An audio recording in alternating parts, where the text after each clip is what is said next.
news.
Welcome to the Tulsa Music Stream.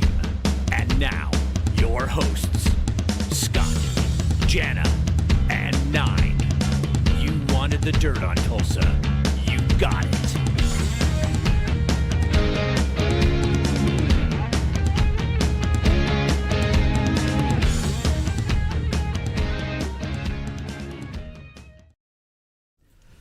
Hey everybody, welcome to episode 66. We are Tulsa Music Stream. We are broadcasting live not only here on Facebook, but we are broadcasting on YouTube and also Twitch and Twitter as well. So if you guys are on any of those platforms, welcome. And tonight we have a special guest. It's Geoff Tate, former singer of the multi-platinum band Queensryche. But make sure you share our event and our stream on all your favorite pages, all your favorite groups, your personal pages. And if you're on YouTube, go over to YouTube on our page and hit the notification bell, and that way we can you can subscribe to us, and you can check out all of our streams and then all of our past streams as well. But happy Wednesday. My name's Nine. To the left of me here, Scott Squires. Hey, guys. And a woman who needs no introduction, Hey. Jana Jordan Squires. Appreciate that. How are you guys? I'm doing well. How are you? Hey, one thing I want to emphasize while we wait for Geoff to join us on the Zoom call, if you guys are in the event and you see a link to this stream or any stream, if the link is not posted by Tulsa Music Stream, it is not a legitimate link. Unfortunately, we all battle spam and whatnot, and we are no different. We get infiltrated with that sometimes. So don't ever click a link to a stream that's put out by anyone other than Tulsa Music Stream or one of us. Not sure. Legit. So it looks like most of you have stayed clear of it, and that's a good thing. So by all means, just make sure you click on the legit links, and we are awaiting Geoff's arrival. The numbers are looking good already. Do not click on the India music stream. Yeah, don't do that. It's Tulsa Music Stream, so make sure you're sticking with us on that. Thanks for joining us, by the way. We are really excited to be talking to Geoff when he gets in here. Thank you guys for being flexible, and thanks to Geoff for coming back on so quickly. He had a last-minute emergency last night that prevented him from coming on with us, but we are grateful that he has agreed to come on tonight. And his publicist, I want to give a shout out to his publicist, Boyd, who's just been amazing to deal with. He helped us share this on Geoff's social media today. So we're excited to have a lot of viewers in here, maybe who've never seen the show before. If you guys haven't checked out any of our past episodes, you can catch the replays on our Tulsa Music Stream page as well. Just go to the videos section. I'm talking a lot because I'm giving Scott time to clear out the we're good clear out the spam. So we'll probably need to make Dustin Little an admin so he can go in there and zap that stuff as it happens. That's probably a good idea. Probably is. We'll up your pay, Dustin, from what you're currently getting. So, bonuses. Anyway, yeah, bonuses. But hey, shout out to all you guys in the chat room. Let's give some love. I need to keep an eye on Zoom to watch for Geoff, but I want to give a shout out to Christy McCutcheon. We've got Scott Cooper, Mike Golick, Craig Saylor, Tanya Thompson, Angie RN. There's Dustin Little. He said he can handle that. Consider it done, sir. We gotta clean this place up. There's Elizabeth Talcott, Melanie Gilding Hall, Mike Radke. We have many, many others in here. And while Hello we're waiting, to all of you. here's Geoff. He's coming in, so let me get this set up and ready to rock. This is going to be a good one. It really is. We're very excited to have him on. I'm going to give him... We're hiding it well, aren't we? Yeah, we are. We're giving him time to connect. I see him connecting as we speak. Geoff, how are you doing? Can you hear us? Okay, he's still connecting to audio, so let's give him one moment. Hello. Hey, anybody hear me? Yes, sir. Yeah. Can How you you hear doing? us? Hey, isn't that a song? Is anybody, Is anybody listening? listening? We are listening. Out there? Yes, sir. Let me put you on screen. How are you doing, Geoff Tate? It's great to see you. Well, I'm doing well. Looking forward to the holidays. Oh, I'm sure most yes. of us are in some way or the other. It's great to have you on tonight. absolutely. Yeah. Let me start off by saying we trust all is well health-wise with the family and with you as well, recovering from your procedure you had a few months back. I trust you're at 100% and feeling well now? Yeah, I think I don't know if I'd say 100%, but I think after the new year, I'll be approaching that number. Yeah, it was a really difficult few months there, and being never been ill in my life. I'd never actually been in a hospital ever. So this was something that was quite a bit different to get used to, I can imagine. So, well, we're going to jump right into this with you. We have a lot of things to cover, and man, you're a busy guy. You have a busy year ahead of you. Let's put these tour dates up on the screen for everyone to see. We're going to talk about these. So, coming up this December and January, Geoff's going to be doing his Big Rock Show Hits Winter USA Tour. And that's in December and January. We are super excited because you're going to be in our neck of the woods on Wednesday, December 14th at the Tower Theater just down the road in Oklahoma City. Very pumped about that show. And then as you guys can see, the first half of 2023, Geoff is going to be all over Europe, Latin America, and Australia, doing numerous various shows that will cover pretty much the entire gamut of his catalog. And then, just announced last week, super exciting, here comes the 35th anniversary of Operation Mindcrime in UK and Ireland, and that's going to start in 2023. Now, my first question to you is, can your fans here in the U.S. expect that tour to work our way as well? Oh, probably. Yeah, it's always good to end up the year at home if you can. So, yeah, actually, the United States is incredibly big market for me too, and luckily I've had the career I've had where I've been just about everywhere in America playing a song somewhere. Certainly. Lots of times Oklahoma too, as a matter of fact. Yeah. I got family in Oklahoma. Oh My wow, dad's we're from, at Oklahoma. A little town called Apache, actually. Sure. Wow. Yeah, we know about that. Kind of near Elgin, Okay. Anadarko, Chickasha, Okay. kind of that area right there, Lawton, Well, Yeah, southwestern Oklahoma, or like western Oklahoma. absolutely. Yeah. Well, before we get into a bunch of nostalgic talk, I want to make people aware of a couple current things that you do that I just find amazing. A meet and greet with your fans backstage for 15 or 30 minutes. That's one thing. But this backstage pass travel that you offer your fans, this is like accessibility to your rock hero on a whole new level. This is an 8-day tour that Geoff offers you at various locations. You guys can book your travel tour with Geoff at BackstagePassTravel.com. Why don't you give our viewers an idea of what they can expect when they book one of these travel tours with you? Lots of drinking. Well, there's that. Yeah. There is that. The beverage that you drink depends on where you're at. In Ireland, we go with the beer and the whiskey, and in France and Italy, we concentrate a lot on the wine. But you can drink what you like and have as good of a time as you can imagine. And it's arguably an incredible trip for people. I think I have a great time in every trip we've done. I can't keep up with some of my fans. I tell you, some of them are just incredible, robust people, with a lot of stories of their own. So it's kind of a two-way vacation in a sense. Sure. Now, how many years have you and your wife, when did you guys come up with this concept? How many years ago? I think this is our 7th year that we've been doing it. So I have to ask, I mean, I'm sure you've got this down to a fine science, and there's plenty of security protocol. No, you don't. Well, was at the beginning, did you guys have any trepidation of, what if we just get that one personality on this tour that's just a little unmanageable? Or I'm sure there's plenty of security measures in place, but was that ever a concern?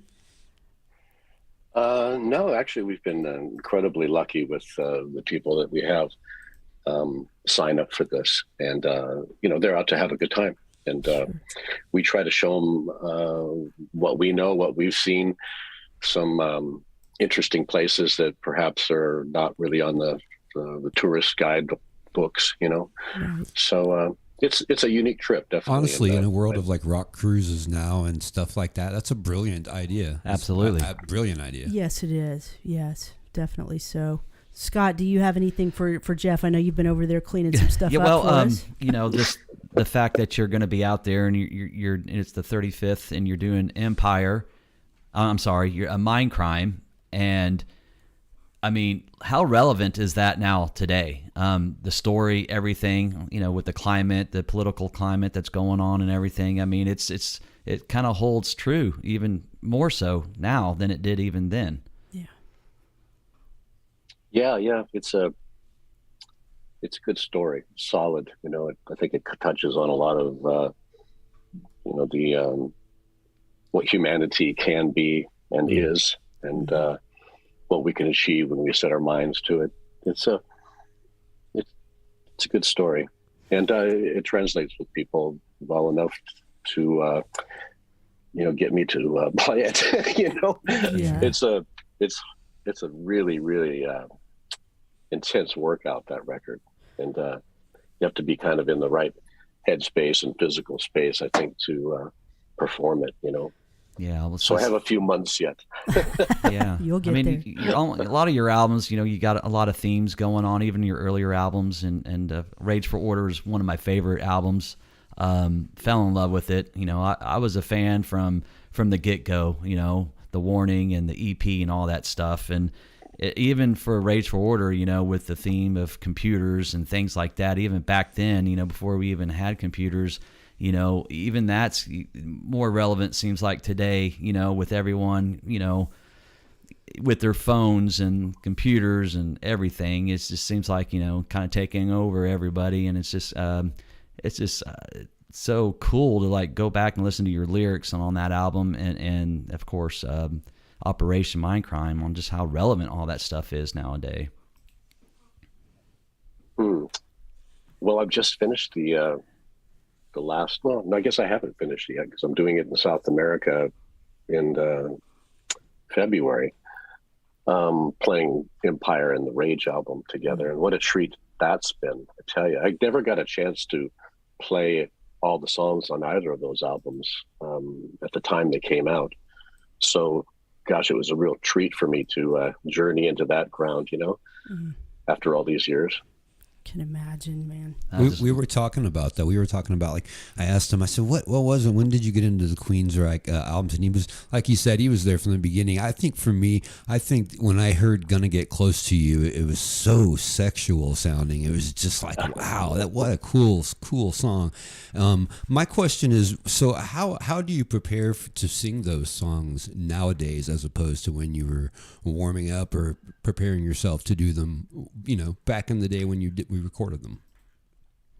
Oh, the same thing, really. It's a procedure. It's incredibly boring, and I won't bore you with it, but it's just a set of warm-ups you do, to start your day and get yourself in the right frame of mind, Well, let's talk about that, because I know in previous interviews you have mentioned that when you discovered early on that you had a gift for vocals, you just took a handful of vocal lessons. Your vocal coach was a little on the pricey side at that time. And I think you mentioned that you took like 6 lessons before you really started taking off with the Queensryche activities. I want to know, within those 6 lessons, did that vocal coach happen to teach you your vibrato technique, which I think is one of the best in the business? Yeah, absolutely. Well, Maestro David Kyle was my vocal instructor. What a interesting man he was. He came highly recommended to me by people in the local industry in Seattle. And he had worked for years in New York, Carnegie Hall. He had an office there, a studio there. And he trained and worked with countless singers and actors. And anyway, he must have been like 80 years old when I started taking instruction from him. And he was just an amazing singer, even in his age, Yeah. Fantastic. What a character. Yeah. So fast forwarding a little bit, like we were talking about, that was shortly before you really started rolling with the Queensryche activities. Do you recall when you were getting ready to start doing albums, was it like a discussion, a conscious decision that you guys were going to delve into more cerebral and substantive material lyric wise, or is that just what was naturally going to come out because of who you guys were? Yeah, I think it was just the product of our chemistry, the way we worked. It's the stuff that I can't speak for everybody. I have a tendency to do that and say we, but a band is never a total collective. It's, sure. It was just the way we thought. It was what was interesting to us, and I think somebody told me years back that to be successful, you just have to find something you're interested in. Enough to take you out of yourself and get you to that next place, and that's what it did for me. Sure. Do you remember approximately how much time? I know you've done so many interviews where I'm sure you've rehashed the same story over and over again. I know it was a process to come up with the concept of Mindcrime. Do you remember exactly how long, or not exactly, but approximately how long it took to conceptualize the framework and then to write it and then to actually record it? Like how long were those 3 steps? Oh, probably 6 months, I would say. Per step, or for the entire process? Yeah, for the whole thing, really. It was just a flurry of, creativity and spontaneousness. Spontaneousness? Is that a word? Spontaneity. Spontaneity. There we go. Right. I always wondered, because like I said, I was a big fan. I got into the Warning album, then I had to go back, and I always was like floored on how many albums you sold of that EP. Was it like 30,000, 60,000 copies or something like that? I mean, how does one band, like especially without any kind of social media back then, how does one sell that many albums of an EP? How did you do it? The internet, so to speak, pre-internet was all about record stores, and people talked about the records and the music that came in, and we had that wonderful working relationship with the Harrises at that point, who we worked with setting up our own record company, 206 Records, and when we released the first EP on our own label, and back in those days, they had these kind of warehouses, I guess you'd say, where they call them one-stops, and that's where everybody bought, all the merchants bought their records from these one-stops and stocked up their stores. Oh. So we made our debut record a special for all the one-stops, and that really worked. Wow. It got us into a lot of record stores. You always hear those stories of people selling them out of the back of their trunk or whatever, and at parties and stuff. And I was like, man, but 30, 60,000 or whatever the number was just insane. That's a really big trunk. Yeah. Yeah. And I was always curious when I went back and listened to that, and then you guys, of course, had the Warning out. Was it a management decision or a producer decision not to add Lady Wore Black and Queen of the Reich on the Warning album to boost sales or anything like that? Or I don't think anybody thought of that back then. Yeah, that kind of idea didn't pop into our right. our minds until the 2000s, I think. Right. Right. Because they seem to be they'll put out singles or whatever, and then they'll finally release an album, and they'll put the singles that they released a year or two ago that did well, and put them hope to boost the album sales and whatnot. But it was always a cool cool vibe on both those albums. You know, they seem to mesh really well, and I always wondered why you guys didn't do that. Yeah, I never even thought of it till you just said it, and now it sounds like a great idea to me. So that kind of leads into one of my next questions. So obviously, you know, Mindcrime is really what just exploded you guys into the universe, and everyone latched onto that. When you guys were starting to get prepared for Empire, were you receiving pressure from outside forces to turn still be Queensryche, but turn out something a little more commercial? And of course, you know, we're around the time of the power ballad, and every quote unquote hair band, although I don't view you guys as that, was cranking out the power ballad. Were you guys asked to do a song like that? I would love to do a song like that. Yeah, who wouldn't? No, but I mean, like, were you guys asked to create a song that, like, something that ended up being Silent Lucidity? No, it was always sort of, well, we're songwriters, you know. These, you know, the whole group was songwriters, and so, you know, you write what you're interested in, and you don't want to keep repeating yourself, so you branch out and try some different things, you know. And sometimes you hit big with it, and sometimes you don't. And when you don't, it's kind of cool because you can recycle the idea and give it a different spin, you know. Which is nice. Absolutely. Do you have? I mean, go ahead. I'm sorry. No, at the time, you know, we didn't really have an open dialogue with our record company, and so it was, you know, they were there to sell what we came up with, and they never really had any, you know, artistic, or should I say musical input.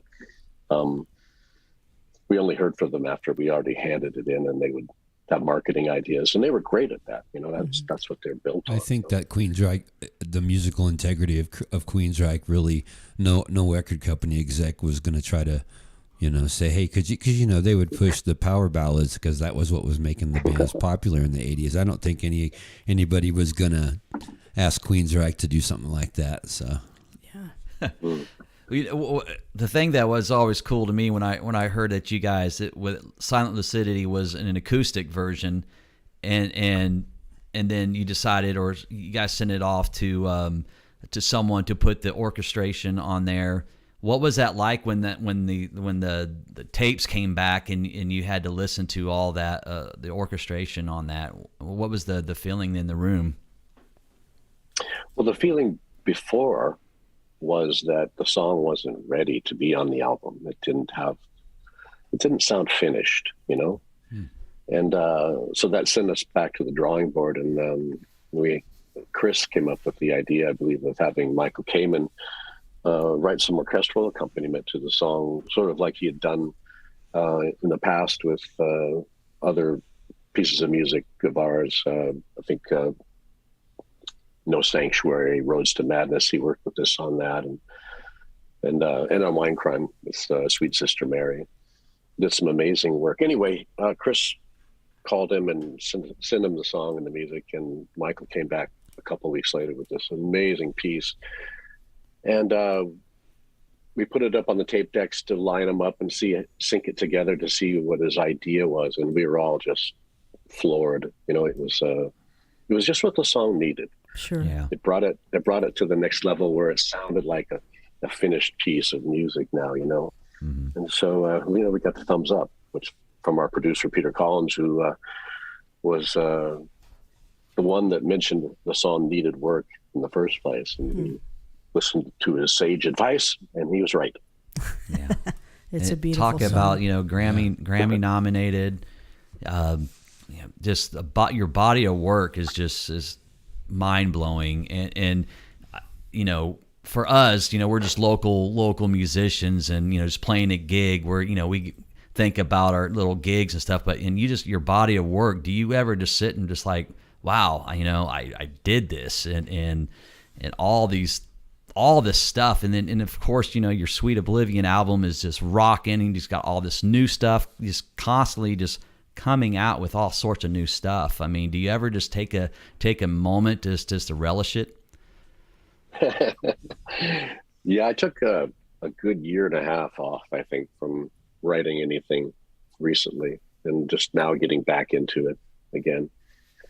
But I felt like I needed to take a break and kind of get into the right frame of mind where I wanted to be sitting in my studio all day long, you know? Yeah. So I'm at that point now, especially with the winter, you know, coming. Yeah, it definitely changes everyone's mood for sure. Do you have a favorite album from your catalog as far as the body of work, and then a favorite album as far as your vocal performance? Maybe it's the same album. Well, I don't really look at it that way. I have records that of mine I listen to for reference mostly. Like if I'm going to be doing something live, one of the songs live, I like to go back and remember how I did it, you know? Sure. And so I use them more for reference, or if I'm feeling nostalgic, you know, and I want to listen to kind of my life story, Right. in a sense, Right. I'll put a record on. But most of the time I'm working on new stuff, so I don't listen too much to the past, you know? Yeah, and that's In a great. sense, it is nice to acknowledge what you've done, Sure. you know. I think that's important. But You know, it's also another thing to kind of revel in it. I think perhaps that would get in your way of doing Yeah. something else, you know? I can see that. Trip over your own You know, feet, right? Recently, I saw something where Blackie Lawless, you know, he's out there touring with his band Wasp again, and he referenced Operation Mindcrime, and he kind of put his concept album, The Crimson Thorn.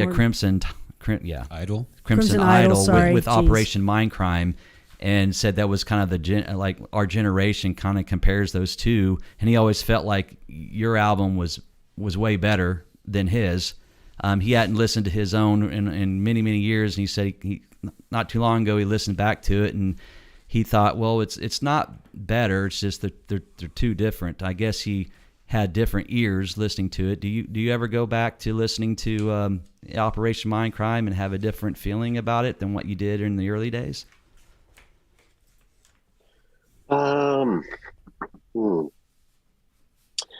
No, because like what I said before, I honestly don't listen to the music that much, you know, Right. mostly as a reference material or a reference to something I have to do coming up, you know.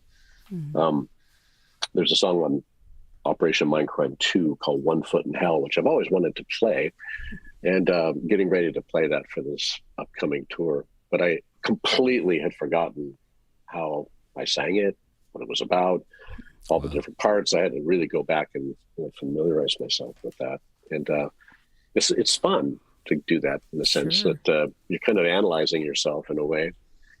You said Which, earlier you can be- kind of have to feel like you have to be in a headspace to sing like Operation Mindcrime album and whatnot. Yeah. Have you ever come across a song where you couldn't find that again, that same headspace to do it properly? No, not really. I'm pretty good at switching into stage mode, I guess you'd say, and making it happen. I'm going to shift gears totally on you. I want you to share some of your favorite memories of the Hearing Aid sessions, because, man, I wish I would have been a fly on the wall with you guys back then. How fun No was kidding. that? I still got the VHS, the whole making of that, man. So cool. See, and I've never seen that. And wow. I It was forgot so that cool. they- When we were 15-year-old kids, man, and it's all our heroes, heroes together. And here comes Geoff Tate. All these like 80s kind of hair band singers come, and then here comes Geoff Tate. Well, Jeff Destroying was just coming up back then. I mean, he was pretty new to the game, Right. You know, so I bet he. I was like 23 years old. Yeah. That must have been fascinating for you to be at that. It was quite an experience. It was on so many levels. I was in the same situation you were just describing. I was standing in a room with all these very respectable musicians who had been so successful, and I was just starting out. I was a young kid, and I had to sing in front of them, you know.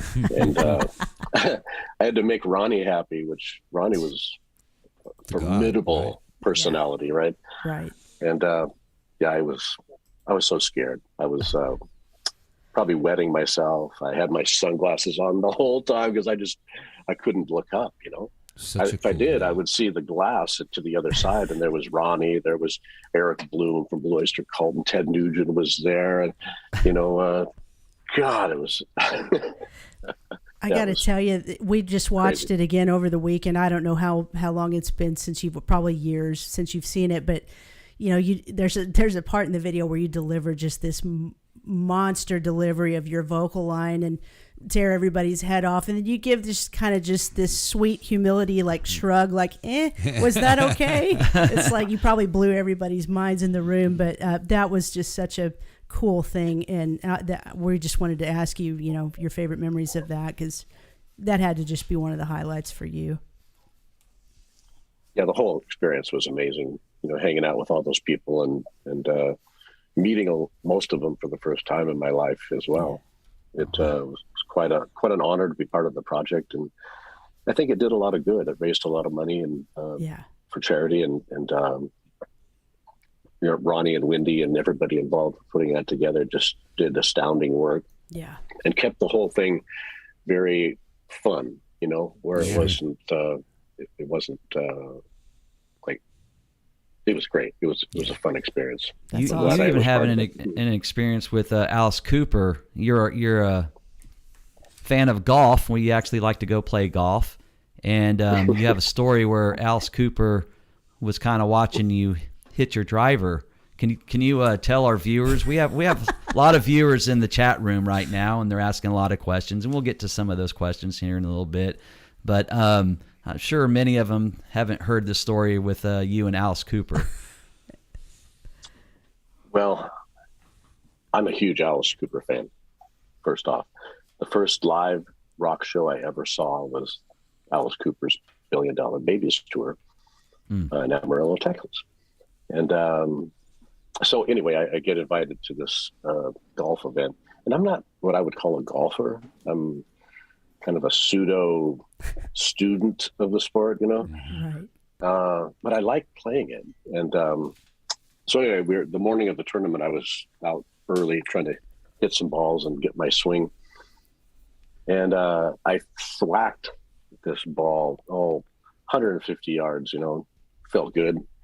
Came walking back to change sticks, and Alice is standing there looking at me. And he goes, "You like that driver?" And I said, "Well, I've had it for a long time." He goes, "Come with me." He takes me down the road, and was talking my ear off the whole way about swinging and, you know, holding my grip right and all this, and basically giving me a walking tutorial, you know, and takes me into the TaylorMade shed. And he says, "Don, Geoff needs a driver. Set him up." So Don, you know, measured me and set me up with this custom-made driver club. And I never experienced anything like that before. And anyway, we went up to the driving range after the club was made, and Alice says, "Give that a shot," you know. So I thwacked it like 350 yards. It was amazing, you know. Oh, and he just smiled and said, "That'll do it." And then took off, you know. That's awesome. That is so cool. That's so cool. What a great memory. That's awesome, man. You know, you mentioned that there were been an insane amount of money offers for, you know, the Queensryche to reunite and do all those things, and it's just things didn't happen. But I have a question. During those talks, was not Scott Rock, but Chris DeGarmo, was he also part of that to be included? Well, that thing you're talking about really didn't happen. There wasn't a formal talking of anything. So yeah, it's not exactly like that at all. It just didn't happen. So we're going to avoid unpleasantries that you probably get hammered about in every single other interview you do. We're not going to go down that road with you tonight. I only have one question that might sort of skate on that edge, and just say what you want, as little or as much as you want about this.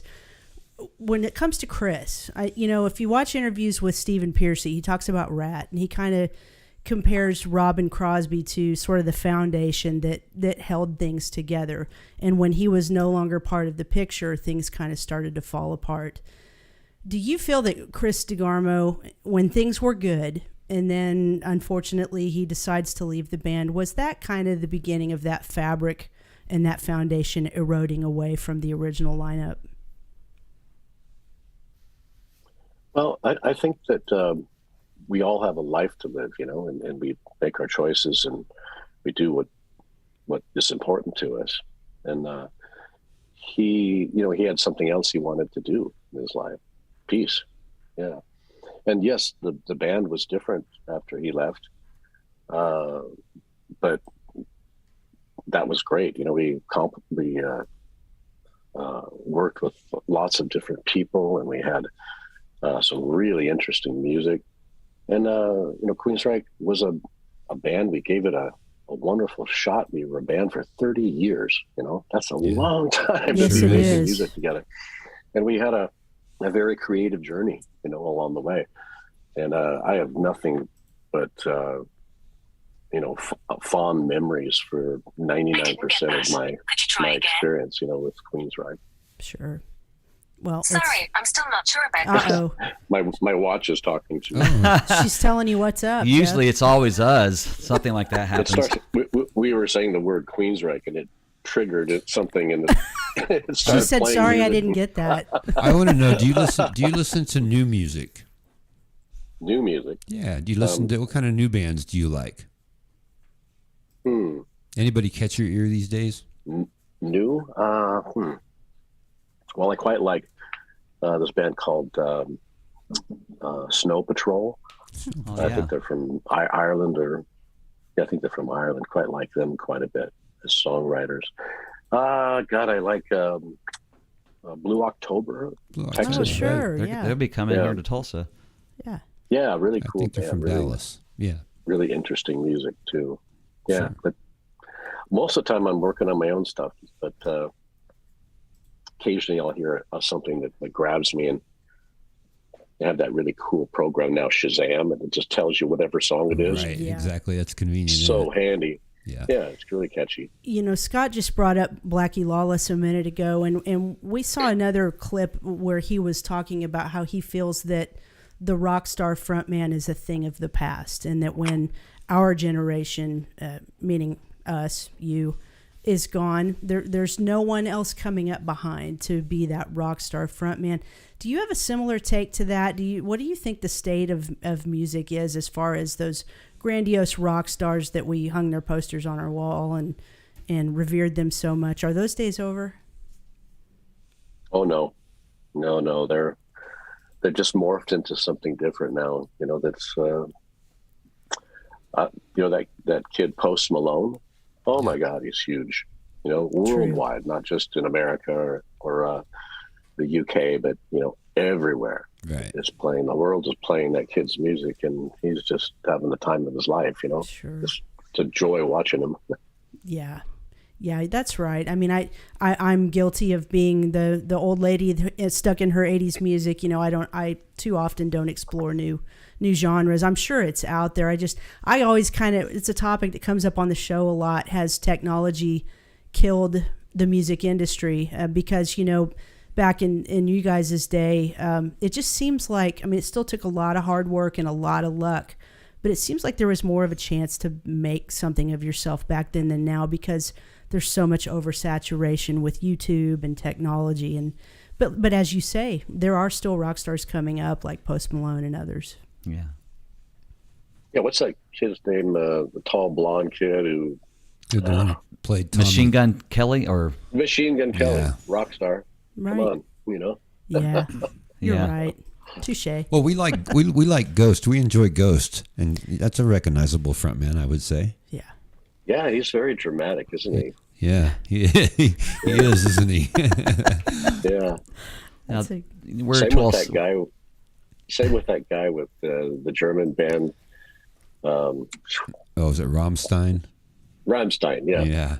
Yeah, that guy is intense, isn't he? Have you seen that new tour? the law of the fire. Pictures, yes. The flamethrowers. Yeah, well, they've always had like fire. They're really into fire. Yeah. Kind of made it their thing. They are the gods of hellfire. Yeah. They truly are. But their singer is just what a character. He is one of those guys that just he's playing a character in some way. I don't know if that's really him. Right. Right. Pretty entertaining. But the front men are still out there. Yeah. Do you have time for us to read a viewer question, Geoff? I have one. Yeah, I have time. Okay, we're not going to hold you much longer. And again, this is a question I have another interview set up for me right now. I don't know why, but they never do back-to-backs. Well, okay, Tonight we'll start wrapping things up. But real quick, I know you've been asked this before, but just to get an updated answer from you. Since the release of Operation Mindcrime, there have been talks and rumors of a Hollywood script based on the album. Is there still any chance? And who do you picture portraying Nikki and Sister Mary? That's from our friend Eric Biddle in Jinx, Oklahoma. Yes. For years and years, people have wanted to make the album into a film of some sort. And we've entertained a lot of different offers from a lot of different people. And it's always come up to the end, like it is for most movies, financing. It's so incredibly expensive. So yeah, it just hasn't had the right person or right people behind it, that have the deep pockets to make it, Yeah. But I'm sure it will be.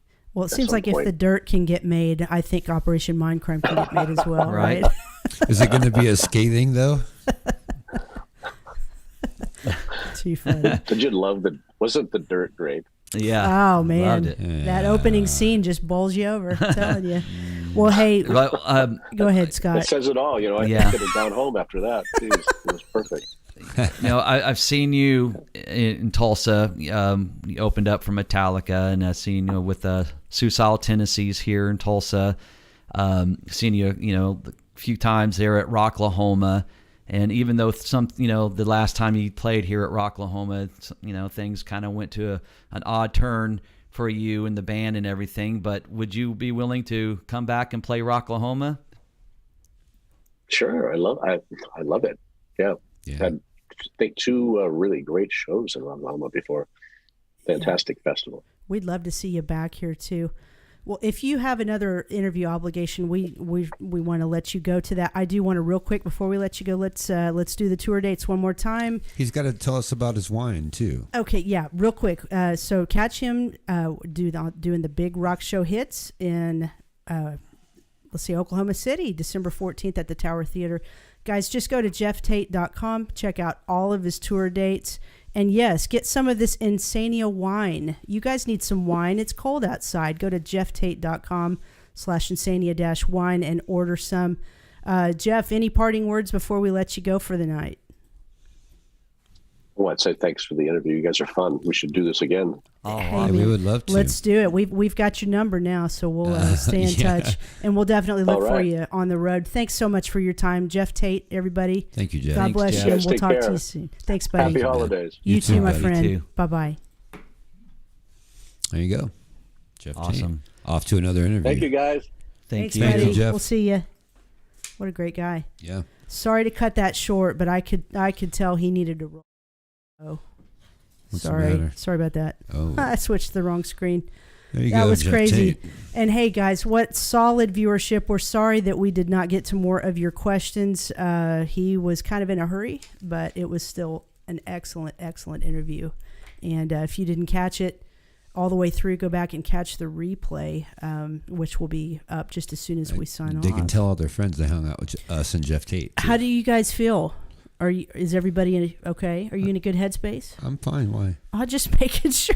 I mean, Why would I be in a bad? I Are you in don't a good know. headspace, Scott? Oh, at first I was, kind of threw me off my game having to delete and block The people spam. that was coming Yeah. in. They were in the How- chat. Yeah, they were in the chat room. They were in the event, and it was just crazy. And Yeah. then once I got settled in, and then suddenly we were having to cut it short, and I had So we are not exempt from motherfuckers. I had a huge amount of questions still to ask. Listen, to get to. listen. He said, said we we should can do do it it again. again. That's right, and we will. So we're gonna do Operation Mindcrime Tulsa Music Stream Part Two. Yes. tomorrow. It's coming up. So No, we're just kidding. yeah. We would like to thank each and every one of you guys for tuning in to the stream. We have a lot of other episodes, You especially said we're fun. on our YouTube channel, and you can go back on our YouTube channel, hit subscribe, and we have a playlist of everyone from Rudy Sarzo, Lita Ford, Stephen Piercy from Rat, and just so many cool interviews on there, and as well as our Facebook page. Just hit follow, hit like, whatever you need to do, and we try to bring in new episodes, new interviews all the time, and every one of them has been just outstanding. And Geoff Tate was a little intimidating for me just because of his body of work and everything he's done. His demeanor is real serious too. Can I tell you, Scott, what intimidated me? We are used to guests that carry the show with very lengthy answers. And we look up and it's like 45 minutes later. It's like 2 a.m. and we've been here 8 hours. No, I'm kidding. It's not that bad. But he gets to the point and then he's done talking. Right. He's real serious. He is an intense dude, and I'm very sorry that you didn't get to your questions. But he said he had another interview he had to go to. And he said we're fun. So sorry about that. But hey, good news, guys. We have another episode coming up. Look at this. Josie Scott, formerly of Saliva, will be live in studio. We're not going to do this Zoom thing with him. We're actually going to have him sit right in the there catbird across the seat. street from us right there. He's going to be in the Teresa Cam seat that night. Is. So that's Thursday, Looking December forward to 1st Josie. at 8 p.m. Central. We're gonna talk to that guy and get caught up with him. We sure are. Super nice guy. I want to give a shout out after I clear my throat to our sponsors. Dustin Little, God love you. You're the new admin to clear out the spam for Tulsa Music Stream. We need you. And you are a fabulous sponsor of Tulsa Music Stream. And he's just a good guy. If you guys have IT needs, go to Okie PC. You can call 918-640-0892 or email Dustin at okiepc.com. He'll clean up the viruses off your computer. I'm sure he will. Get that shit off there. Get you a TMS hoodie. It's freaking cold outside. Go to our Tulsa Music Stream page on Facebook, and there's a link at the very top. You click on the online store, get t-shirts, hoodies. You can get a tank for next spring, summer, whatever you want. It's on there. Moccasins. Great time to have one. Absolutely. I think so too. I mean, every time is Christmas. a great time. Yeah. Valentine's Day. Absolutely. Give your lover the Tulsa Music Stream touch. Well, that was sweet. Yeah. Doug Burgess, DEB Concerts, thank you for your sponsorship of our stream. I'm wearing the shirt. Oh, hey, wait, let me cut to you. There you go. Oh, Boom. nice. Boom. Okay, Psychoma Filmworks, we thank you for that cool Thank you, intro. Psych. Still, Surviving Rocklahoma enables our Zoom calls. You are the man. So, I feel sad because I know we wanted a longer discussion. Yeah, but I mean, what are you going to do? I had a couple of things that I mean, I really wanted to discuss his love of wine and his wine, but we didn't really get to do that. Yeah. But hopefully next time he can take us into the vineyard and tell us everything. I know. So I know. because we're fun, he's going to be back. That was kind of like getting to eat like 2 bites of the cake and then the waiter takes it away. That's true. Or yeah, right. Like at the end of the mean? night, you put your drink down on the table, and then the bartender comes and takes it away, and you're like, "What? I wasn't done I yet. just bought that." I will say this. I know we have first-time viewers in the stream. Guys, thank you for coming and checking this out tonight. You've probably never heard of us before if it weren't for Geoff Tate sharing it on his page. Stick around. Like Scott said, we have done a lot of really amazing interviews with a lot of national artists. Go check those out on the video section. And we're working constantly to book new ones. So, Absolutely. So stay in touch with us and hit like on our Facebook page. We're music lovers above everything else. So For sure. Subscribe to that Tulsa Music Stream YouTube page and hit the little notification bell. That's our fans only page too. Am I saying that right, Scott? Yes. Okay. Fans only. What the? Wow, I didn't know about that one. Yeah. Wait. And if you guys are in the Tulsa area, this weekend we are playing at Osage Casino. Me and her and I band Rocket Science will be there Friday and Saturday. I guess Friday is the KC and the Sunshine Band. So those two should mix pretty well. Oh yeah. That's the way. Are you gonna get someone from KC to come up and jam with you? I'm gonna go on stage as Sunshine. CK. Sunshine's coming. Hey. Yeah. Yeah. That's Yeah. cool, dude. We got to figure out what they're. I'm envious of that. Hey, go out and see them play Friday, Saturday night, Osage Casino. Are you guys playing this weekend? No, I'm not playing this weekend. So, He's. I'm roadieing for Rocket Science this weekend. Oh yes. Yeah. Yes. That sucks. It's all goes on. I get paid by Tulsa Music Stream. So it all goes, hand in hand. Telling you, here's your mug. I want to thank There's my mug on my mug. everyone joining the chat room. Janet Jones, Tanya Thompson, Thomas Hug, great name. Sean Johnson, thank you. Darren Evans, Hal, good to have you, man. Barry, Kendra, how you doing? Melanie Hall, hi. Thank you guys for sharing. April Hammond says. Hi. And you can even go on Geoff Tate's page. He shared our stream on his page, so hopefully we'll get a whole shitload of views and everything's all good, man. Shout out to Barry Morrison. He says he's following us now. Thanks, buddy. Awesome, That's what dude. it's Thank all you about. so much, man. We aren't just Tulsa specific. We're based out of Tulsa, but we're kind of like Geoff Tate. We want to do Backstage travel tour and absolutely go all around. So, but thank you for having. So, what questions did you guys have that you didn't get the answer or get to ask? Well, I want to ask you that. I'll pretend like I'm Geoff Tate. Give me like one of them. Well, I was going to ask him about Metal Church because they're from Seattle, and I loved Metal Church, and I got into Metal Church and Queensryche, like the EP and all that stuff, like back in the same time. Yeah. And I wanted to know if they were buds and if they hung out, and if he knew David Wayne and all. Then I'm sure they did. He did. But that was one of the questions I wanted to ask him. Shoot, yeah. And because they were basically the Seattle scene before the grunge scene. They were, you had Heart, and you had all these bands from Seattle, and then of course you had Queensryche and Metal Church. Right. So they kind of started, sparked Seattle Dang, that with the metal scene, and then of course grunge. And I wanted to ask him, how if he was a bit bitter that the scene from Seattle that he started in was the scene that kind of plunged their their music. That would have been a good question. I bet he doesn't feel bitter. Let me answer that one for you.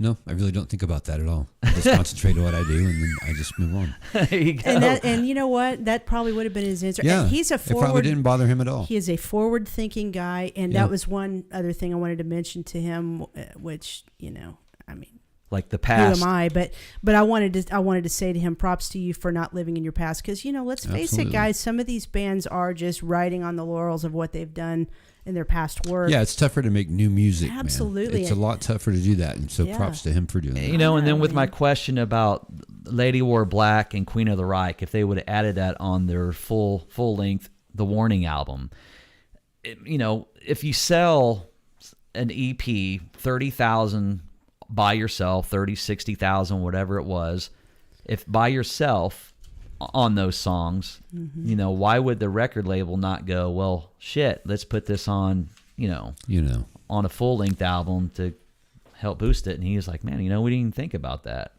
You should have been his marketing guy. I would have done it. They probably, somebody might have had a reason somewhere for not putting them on there. Who knows? But I don't think it affected their career. So yeah.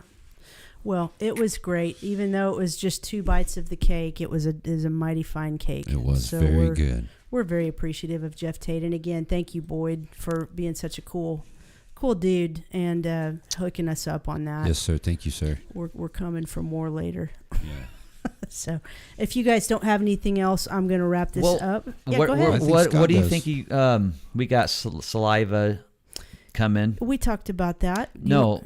Well, I know we did. I know you brought it up. Yeah.